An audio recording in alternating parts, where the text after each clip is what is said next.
Dami ko nakikita comment yan daw anime ni JW ha. JW pre, hindi ko alala yun eh. Ngayon ko lang nakita tong anime na to eh. John Wick, JW. John Wick lang pala.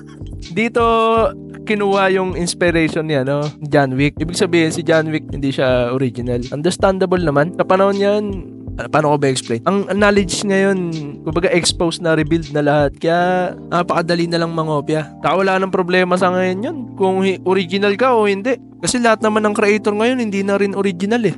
Kaya mo nga yung Harry Potter sa yung Naruto. Yung storyline nun. Ninja nga lang yun, tapos isa wizard. Alas parehas yan eh. 3 bata, isang chosen one. Kaya mo yung kay Goku. Hindi ko lang alam yung timeline na kung sino mas nauna na produce. Si Goku galing sa space, pumunta din sa planet Earth para i-conquer yung planeta natin, para maging bagong planeta ng mga Saiyan. Ganon din yung story ni Superman. Kryptonian siya, galing sa ibang planeta, pumunta dito sa Earth para i-conquer yung mundo natin, tapos super lakas niya. Ganon. Yung originality ngayon, hindi na nanggagaling talaga dun sa mismong thought eh. Kahit sa business, ganyan eh. Makikita mo, business model namin yan ah.